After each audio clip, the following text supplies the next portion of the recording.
चलो शुरू करना। हम बात कर रहे थे फिजिक्स की और कल हमने बहुत खास चीज सीखी थी। कुछ लिखना नहीं है, कुछ भी करना नहीं, केवल ध्यान देना। हमने कहा था फिजिक्स क्या करता है। ध्यान दो, ओके। एकदम शांत में बैठना, बातें करते चलना है। जितना बातें करते चलोगे उतना ज्यादा समझ में आएगा। हमने कहा फिजिक्स करता है मेजरमेंट। सवाल आया फिजिक्स अगर मेजरमेंट करता है, मेजरमेंट म्हणजे मोजमाप, मेजरमेंट म्हणजे मोजमाप। प्रश्न निर्माण झाला, मोजमाप कशासाठी, किस चीज के लिए? भाई फिजिक्स ढूंढने तो वाला किस चीज के लिए? Natural phenomena. किसके लिए? नेचुरल फेनामेना के लिए। ओके, जो भी स्पेलिंग होगा आप करेक्ट कर लेना। ध्यान दो, नेचुरल फेनामेना। नेचुरल फेनामेना का मतलब नैसर्गिक घटना होने के लिए करता है। जैसे कि आपको एग्जांपल दिया था कल के, मान लो कोई सुंदर कन्या गाड़ी से जा रही है, अगर 140 की स्पीड से 140 किलोमीटर पर आवर की स्पीड से लगभग ट्रेन की जो स्पीड होती है उस स्पीड से अगर सुंदर कन्या गाड़ी चलाए और बीच में ही टर्न आ जाए और टर्न पे गाड़ी अगर वो 120 की ही गति से टर्न लेने की कोशिश करेगी तो सीधा नाले वाले में जाके गिरेगी। रास्ते के आजू बाजू में नाले होते हैं। तो थीम ऑफ द स्टोरी ये है कि यहाँ पे एक्सीडेंट हो जाएगा। यानी सुंदर कन्या अगर मेजरमेंट करती थी, क्या गिनती थी? स्पीड गिनती थी। क्या गिनती थी? स्पीड गिनती थी। तो स्पीड गिनने के बाद क्या होती थी? अगर स्पीड को समझ पाती थी, गिन लेती थी कि 140 की स्पीड से अपन गाड़ी चला रहे हैं, टर्न लेना है तो कम करनी पड़ेगी। टर्न के ऊपर वहां पे आपने देखा हुआ होगा बोर्ड लगे हुए होते हैं, पुढे बड़ंदार रास्ता है वाहने सावकाश चालवा, तो लिखा हुआ होता है। अगर वो देखती थी, समझती थी और स्पीड को अगर मेजर कर लेती थी तो घटती थी नैसर्गिक घटना, नैसर्गिक घटना। लेकिन स्पीड को अगर गिना नहीं तो क्या घटित हुई? दुर्घटना। क्या घटित हुई? दुर्घटना। हमने कहा फिजिक्स करता है मेजरमेंट। मेजरमेंट किस लिए? नेचुरल फेनोमेना होने के लिए। सवाल पैदा हुआ मेजरमेंट किस चीज की? कशाची मेजरमेंट करायची? Physical quantity. किस चीज की? Physical quantity. मोजमाप करायचंय तर मोजमाप कशाचं? Physical quantity. जैसे कि सुंदर कन्या जब जा रही थी तो उसने क्या गिनना चाहिए था? स्पीड। तो स्पीड क्या है? Physical quantity. स्पीड क्या है? Physical quantity. सवाल आया फिजिकल क्वांटिटी को गिना किस में जाए? यूनिट में गिना जाए। किस में गिना जाए? यूनिट में गिना जाए। यूनिट को हमने डिफाइन किया था, unit is the standard reference. क्या है? Standard reference used for measurement of physical quantity. Okay, physical quantity को गिनने के लिए जिसका इस्तेमाल करना है उसको बोला जाता है यूनिट। और फिजिकल क्वांटिटी क्या है? यह है the quantity which can be measured.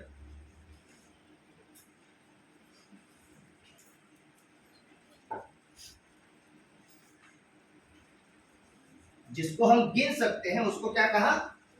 Physical quantity.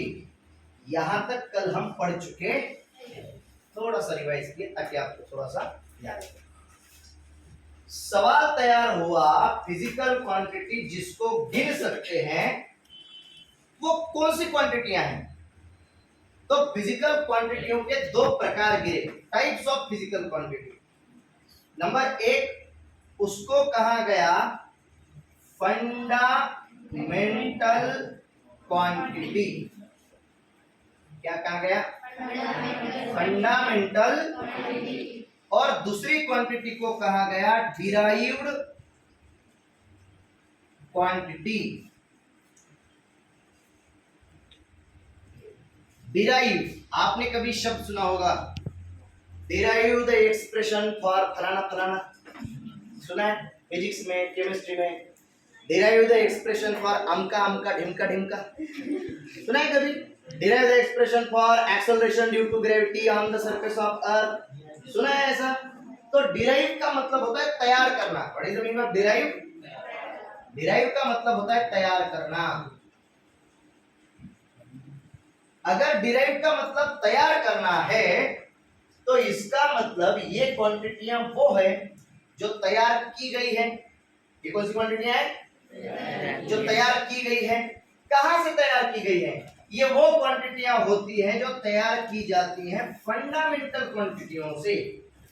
आपने शब्द सुना हुआ होगा फंडा, और 10वीं से अब तक बहुत सारे मेंटल आपके संपर्क में आए होंगे, है कि नहीं? शब्द तैयार हुआ फंडा मेंटल। फंडामेंटल शब्द का मतलब क्या है, बोलो? Fundamental, basic. फंडामेंटल का मतलब बेसिक। असल में फंडामेंटल शब्द को मराठी में कहते हैं मूलभूत। क्या कहते हैं, बोलो? मूलभूत। मूलभूत। मूलभूत का मतलब क्या है? देखो कल ही मैंने आपको समझाया, जितने ज्यादा शब्द समझोगे उतना ज्यादा फिजिक्स समझ में आएगा। What is the meaning of मूलभूत? मूलभूत का मतलब भूतकाल से मूलतः जो अस्तित्व में था उसको कहा गया मूलभूत। भूतकाळापासून मूळतः जे अस्तित्वात होतं ते, कोण अस्तित्वात होतं? क्वांटिटी। कोणत्या क्वांटिटी अस्तित्वात होत्या भूतकाळापासून? ज्या आपल्याला ऑलरेडी माहिती होत्या। अशा केवळ 3च क्वांटिटी होत्या ज्या आपल्याला माहिती होत्या। बहुत पुरानी बात कर रहे हैं हम। फिर जब फिजिक्स डेवलप होने लगा तो ये क्वांटिटियां बढ़ गई, फंडामेंटल क्वांटिटियां। लेकिन जब पुराना, अपन बहुत एशियन जमाने में घुस के वहां से आगे आ रहे हैं, तो जब बहुत पुराना फिजिक्स अपन पढ़ रहे हैं उसमें जब क्वांटिटियां पता थी, 3 ही क्वांटिटियां पता थी। एक क्वांटिटी थी लेंथ, दूसरी क्वांटिटी थी मास, तीसरी क्वांटिटी थी टाइम।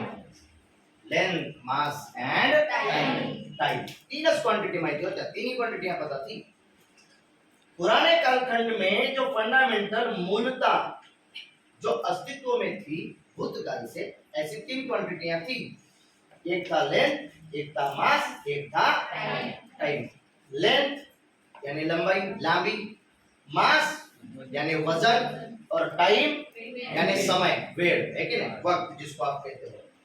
अब ये 3 क्वांटिटियां जो थी, इनसे क्वांटिटियां बनाना शुरू हो गए। 3 ही क्वांटिटियों से अलग अलग क्वांटिटियां बनाना शुरू हुआ और उनको नाम दिया गया डिराइव्ड क्वांटिटी। देखो फिजिकल क्वांटिटी के कितने प्रकार? 2। पहला फंडामेंटल क्वांटिटी, दूसरा डिराइव्ड क्वांटिटी। फंडामेंटल क्वांटिटी और डिराइव्ड क्वांटिटी ये प्रकार है फिजिकल क्वांटिटी के। फिजिकल क्वांटिटी को गिनना किसमें है? यूनिट में। फिर फंडामेंटल को किसमें गिना जाए? डिराइव्ड को किसमें गिना जाए? इसलिए यूनिट के भी बने 2 टाइप्स। एक को कहा गया फंडामेंटल यूनिट। क्या कहा गया? Fundamental unit. और दूसरे को कहा गया डिराइव्ड यूनिट। क्या कहा गया? Derived unit. फंडामेंटल क्वांटिटी को गिनने के लिए फंडामेंटल यूनिट, और डिराइव्ड क्वांटिटी को गिनने के लिए डिराइव्ड यूनिट।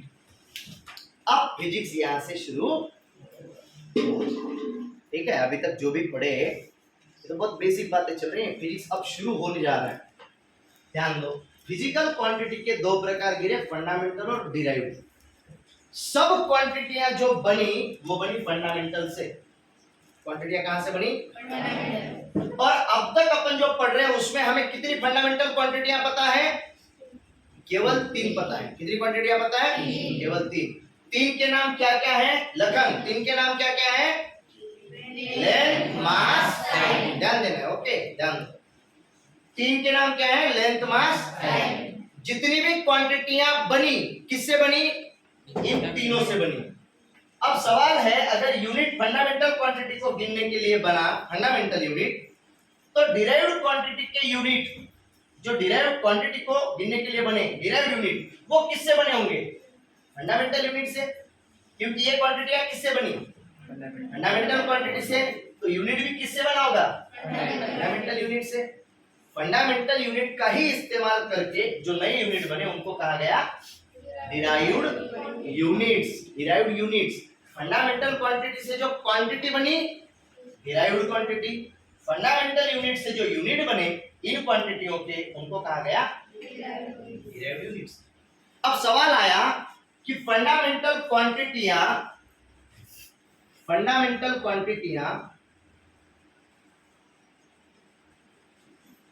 जो हमें तीन ही पता है, जिनके नाम है लेंथ,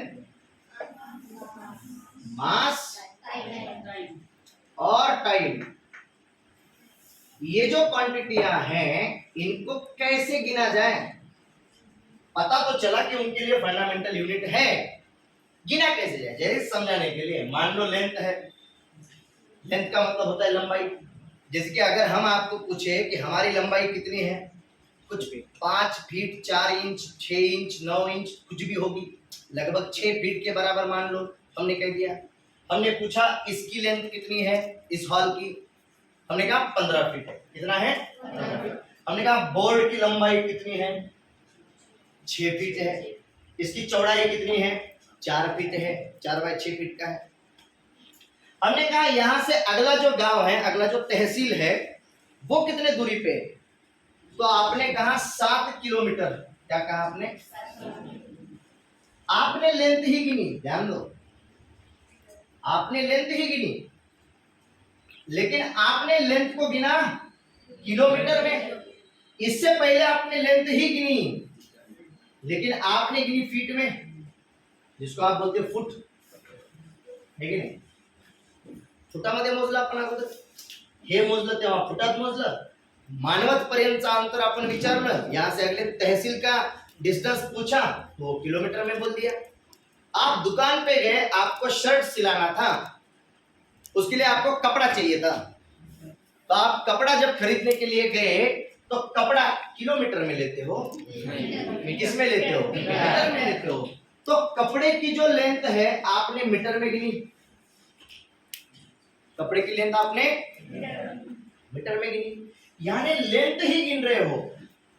कभी आप मीटर में गिन रहे हो, कभी फुट में गिन रहे हो, कभी किलोमीटर में गिन रहे हो। हो सकता है अगर आप स्केल से कोई रेखाएं निकाल दे नोटबुक पे, 10वीं में आपको लीनियर इक्वेशंस इन 2 वेरिएबल था, तो आप वहां पे लाइंस बनाते थे, सही है ना? अरे लाइन मारना तो जानते हो, इसका तो बहुत गहन अभ्यास है आपका। तो जब आप लाइनें खींचते थे, लाइनें मारते थे, तब आप सेंटीमीटर में गिनते थे। अरे नोटबुक में पेपर में जब लाइन मारते थे, किस में मारते थे? सेंटीमीटर में। यानी आप लेंथ को वहां भी गिनते थे, लेकिन किस में? कभी आप सेंटीमीटर यूज कर रहे हो, कभी मीटर यूज कर रहे हो, कभी किलोमीटर, कभी फुट इस्तेमाल कर रहे हो। असल में कौन सा इस्तेमाल किया जाए, किसको फंडामेंटल यूनिट कहा जाए? तो इसके लिए आए सिस्टम ऑफ यूनिट्स। क्या है बोलो? System of units. जब फिजिकल क्वांटिटी को गिनने की बारी आई तो गिनने के लिए डिफिकल्टीज पैदा होने लगी। मान लो जैसे कि फॉर एग्जांपल हमारे घर में कुछ मेहमान आए, मेहमान शुद्ध मांसाहारी थे, हाँ शाकाहारी नहीं थे। मान लो आए तो बोले कि भाई आप हमें चिकन बिरयानी खिलाओ, तो हम चले गए राशन के चावल मिलते हैं क्या देखने के लिए। राशन के चावल की बिरयानी खिलाएंगे? नहीं, हम चले गए कोई बासमती टाइप का जो चावल है अच्छा वाला, सोचे कि चलो चावल खिलाएंगे और अच्छा बिरयानी खिलाएंगे। तो दुकान के ऊपर जब हम गए, दुकानदार के पास जब गए, 4 लोगों को हमें बिरयानी खिलाना था, बहुत स्पेशल मेहमान थे। और हमने दुकानदार से पूछा कि क्या आपके पास बासमती चावल है अच्छे क्वालिटी वाले? बोले बिल्कुल है। तो हमने कहा एक काम करो, 4 डजन चावल दे दो। 4 डजन चावल 4 लोगों के लिए चलेगा? नहीं चलेगा। ये जो चावल है उसको एक किस्म का मास है, वजन है, लेकिन मैं उसको डजन में नहीं ले सकता।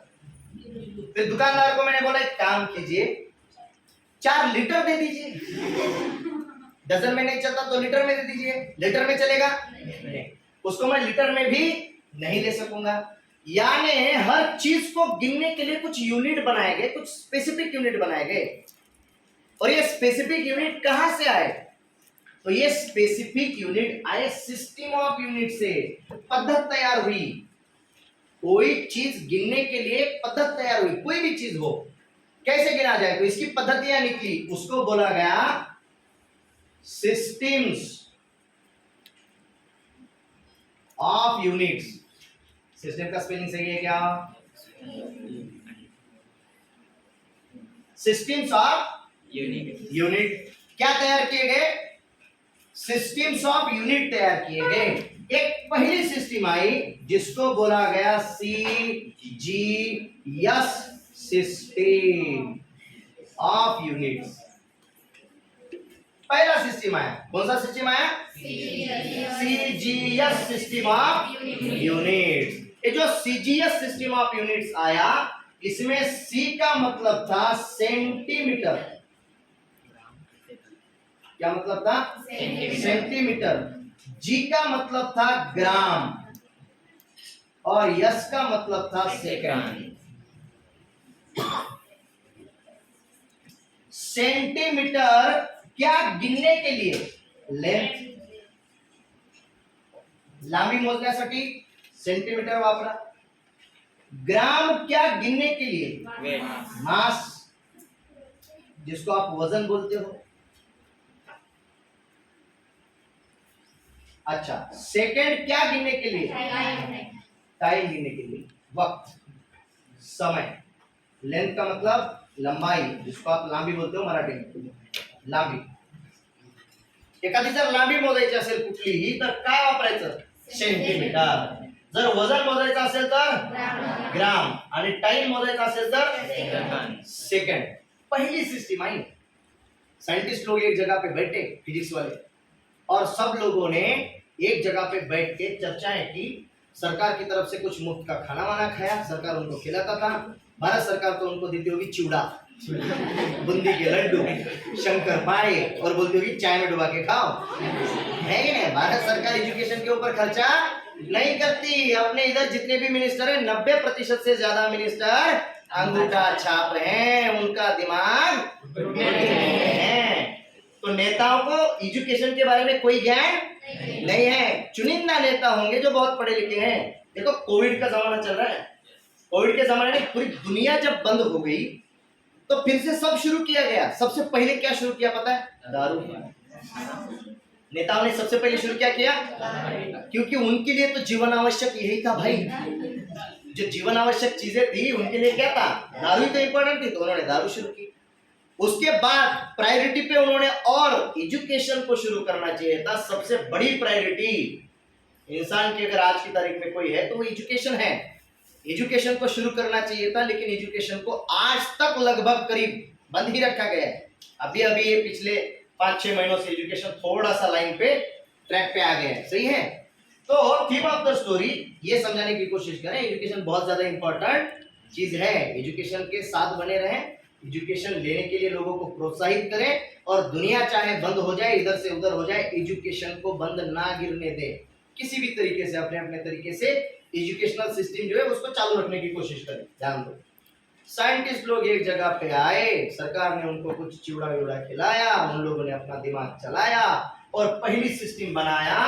पहले सिस्टम का नाम CGS सिस्टम ऑफ यूनिट्स।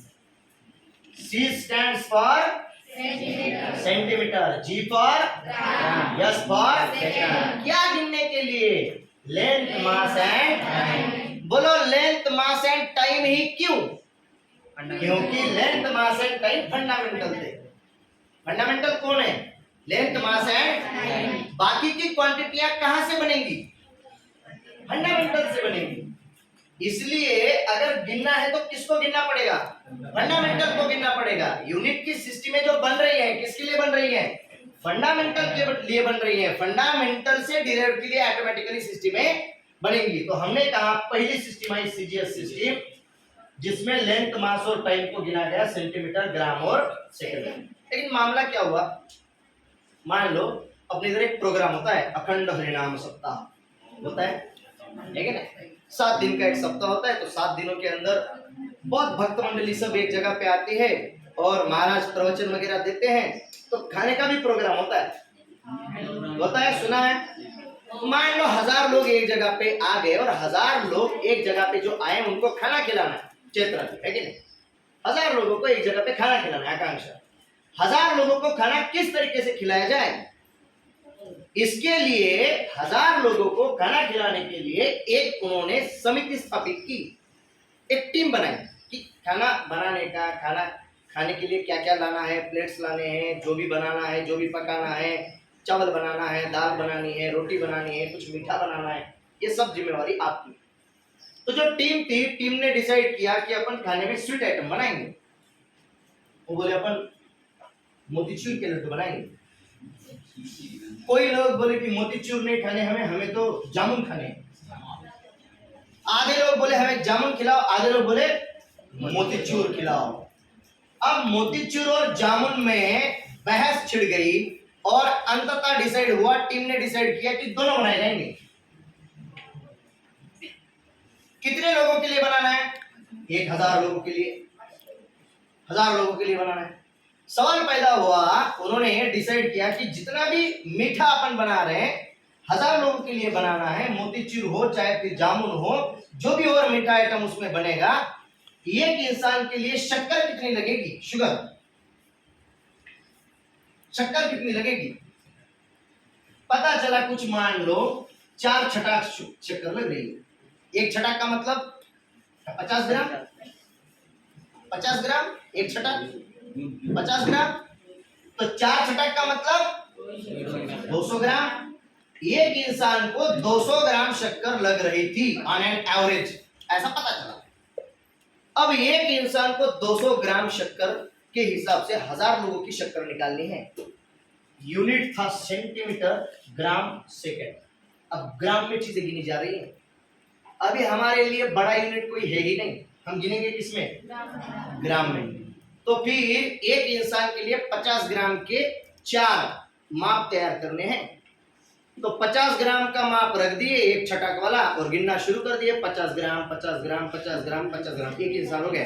फिर से 50 ग्राम 50 ग्राम 50 ग्राम 50 ग्राम, 2 इंसान हो गए। 50 ग्राम 50 ग्राम 50 ग्राम 50 ग्राम, 3 इंसान हो गए। 50 ग्राम 50 ग्राम 50 ग्राम 50 ग्राम करते करते 50 इंसान हो गए। 50 ग्राम 50 ग्राम 50 ग्राम 50 ग्राम 57 इंसान हो गए। 50 ग्राम 50 ग्राम 50, भूल गया बीच में। फिर से सब शक्कर मिला दी, फिर से शुरू किया 50 ग्राम 50 ग्राम 50 ग्राम 50 ग्राम, एक इंसान हो गया। 50 ग्राम 50 ग्राम 50 ग्राम 50 ग्राम, 2 इंसान हो गए। क्या 1000 लोगों के लिए, लाखों लोगों के लिए ग्राम में यूनिट, ग्राम में वजन गिनना संभव है? इसलिए साइंटिस्ट लोगों ने और एक सिस्टम बनाया कि ये जो सिस्टम था इसमें सब के सब यूनिट, चाहे सेंटीमीटर हो, चाहे ग्राम हो, चाहे सेकंड हो, बहुत छोटा है। मान लो आपको यहाँ से बहुत बड़ी एक लंबाई, 1000 लोगों को बैठने के लिए एक जगह गिनी है। एक इंसान को बैठने के लिए मान लो एक 4x4 फीट, 4x4 फीट का एक ब्लॉक लगता है। तो आपने सोचा कि ऐसे 1000 लोगों को बिठाना है, 4x4 फीट के आपको ब्लॉक्स गिनते जाना है। आपने सेंटीमीटर का स्केल निकाला, आपके पास वो सेंटीमीटर का स्केल होता है किसी के पास छोटा वाला स्केल लाइक दिस, ऐसा वाला एक छोटा वाला स्केल होता है, बताओ इधर, ये पकड़ो। आपने स्केल निकाला, आपने गिनना शुरू किया, 1000 लोगों के लिए गिनना शुरू किया, 15 सेंटीमीटर 30 सेंटीमीटर 60 सेंटीमीटर गिनना शुरू कर दिया। बीच में आपको पता चला कि गिनते गिनते आप भूल गए। फिर से आपने शुरू किया 15 सेंटीमीटर 30 सेंटीमीटर 45 सेंटीमीटर 60 सेंटीमीटर, बीच में पड़ा भूल गए, आगे वापस। क्या सेंटीमीटर में बहुत बड़ा डिस्टेंस गिनना संभव है? साइंटिस्ट लोगों ने तय किया कि ये जो सिस्टम ऑफ यूनिट है बहुत छोटी सिस्टम ऑफ यूनिट है, इससे थोड़े से बड़ी यूनिट होने चाहिए। इसलिए उन्होंने एक नया सिस्टम निकाला, इसको नाम दिया गया MKS सिस्टम। क्या नाम दिया बोलो? MKS system of units.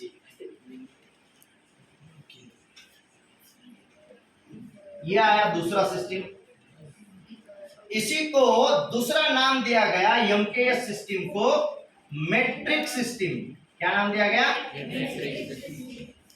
और उस जमाने में इसको आइडियल सिस्टम माना गया। कैसा सिस्टम माना गया? आदर्श सिस्टम माना गया, आइडियल माना गया। अब आइडियल इसी को क्यों माना, ये आगे चल के और पता चलेगा। ध्यान दो, एमकेएस में एम स्टैंड्स फॉर मीटर, के for kilogram and S for second. अच्छा, मीटर क्या गिनने के लिए? लेंथ गिनने के लिए। किलोग्राम क्या गिनने के लिए? मास गिनने के लिए। सेकंड क्या गिनने के लिए? टाइम। बोलो, लेंथ, मास और टाइम को ही क्यों गिना जा रहा है? फंडामेंटल, क्योंकि ये फंडामेंटल है। फंडामेंटल क्वांटिटियों से ही डिराइव्ड क्वांटिटियां बनने वाली हैं। जितनी भी क्वांटिटियां बनेंगी कहां से बनेगी? फंडामेंटल से बनेगी। तो गिनना किसे जरूरी है? फंडामेंटल को गिनना जरूरी है। अगर फंडामेंटल को गिन पाए तो ऑटोमेटिकली डिराइव्ड क्वांटिटी को गिन पाएंगे। इसलिए दूसरा सिस्टम आया। दूसरे सिस्टम को क्या नाम दिया गया? MKS system. एम मीटर, के किलोग्राम, यस। क्या बात यहां तक समझ में आई? ध्यान दो, मुद्दा संख्या नंबर 3। ये सिस्टम और ये सिस्टम दोनों जो सिस्टम में आई, साइंटिस्ट लोगों ने सोचा कि इनके बीच में भी थोड़ा सा कुछ अगर सिस्टम आ जाता तो अच्छा होता था। तो और एक नई सिस्टम बना दी, उसको कहा गया एफपीएस सिस्टम। क्या कहा गया? FPS system of units. कौन सा system of units? FPS system of units. ये जो एफ है, इट स्टैंड्स फॉर फुट। आपको कई लोगों ने बोला होगा चल फुट, ये वाला वो फुट नहीं है, कल ही हमने इस पे चर्चा की है। ये जो पी है ये है पाउंड। आपने अगर कभी WWF WWE देखा है कि नहीं? हमारा जमाना बहुत पुराना, ब्लैक एंड व्हाइट, तब WWF हुआ करता था। अब WWE चलता है शायद, है कि नहीं? जो भी होगा WWF या WWE, उसमें जो फाइटिंग करने वाले लोग हैं, है कि नहीं, जो फाइटिंग करते हैं, ये जो लोग हैं उनका जो वजन होता है वो केजी में नहीं पाउंड में गिना जाता है कि नहीं? वो पाउंड में बताते हैं। तो उनके वजन पाउंड में गिने जाते हैं। पाउंड क्या गिनने के लिए? मास गिनने के लिए। और यस किसके लिए? सेकंड, यानी क्या गिनने के लिए? टाइम। फुट क्या गिनने के लिए? लेंथ गिनने के लिए। पाउंड क्या गिनने के लिए? मास गिनने के लिए। और सेकंड टाइम के लिए। तीसरी जो सिस्टम आई, फिर से सिस्टम किसके लिए आई? Length, mass and time. Length, mass और टाइम के लिए ही। क्यों?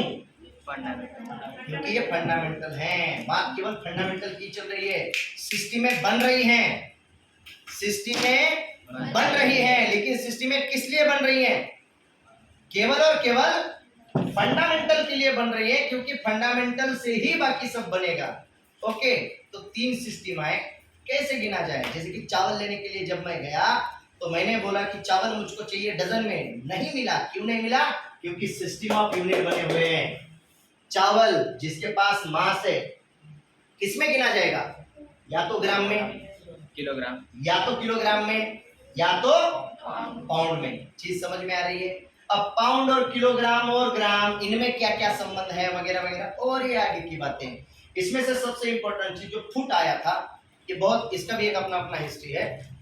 बहुत पुराने जमाने में राजा हुआ करते थे और यूनिट जो बनाए जाते थे तो राजाओं से बनाए जाते थे। राजाओं का, मान लीजिए राजा को कहा जाता था कि आप अपना हाथ दूर करो, फिर राजा हाथ दूर करता था। फिर जो सबसे लंबी उंगली है, उस उंगली के छोर से लेके राजा को बोला जाता था उधर देखो। रस्सी पकड़ी जाती थी, उस छोर से लेके राजा के नाक तक रस्सी पकड़ी जाती थी। और ये जो डिस्टेंस बनता था, इसको लंबाई गिनने के लिए फिर इस्तेमाल किया जाता था। इसके अपने अपने उस जमाने के अलग नाम थे। जैसे कि मान लो आज का 1 मीटर जो है लगभग इस तरीके का था उस जमाने का, ठीक है ना?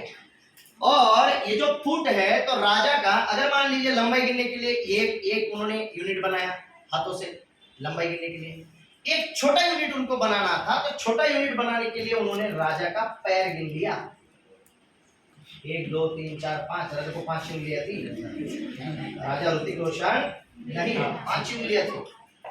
तो राजा का पैर उन्होंने गिना, और पैर को ही अपन बोलते हैं फुट। समझ में आया? यहां से यूनिट तैयार हो गया फुट। आप अगर गौर से नीचे देखेंगे तो आपके नीचे जो फर्श है उसमें जो स्क्वायर है वो 1 फीट का है। पैर रख के देखो, अपना अपना पैर दिखाओ, इधर नीचे देखो, नीचे देखो, देखो आप अगर उसके अंदर पैर रखोगे तो वो एग्जैक्ट 1 फीट का है। अब उसके अंदर आप जब पैर रख रहे हो तो आपका पैर हो सकता है छोटा हो, बस थोड़ा सा बच रहा है।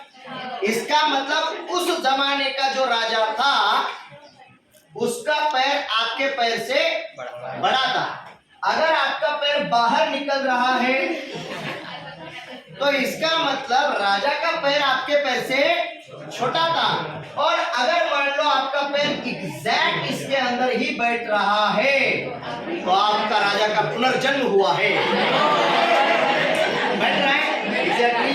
तो उस जमाने का कोई ना कोई राजा अपने अंदर मौजूद है। ठीक है, बात समझ में आई है? उतार लो, लिख लो।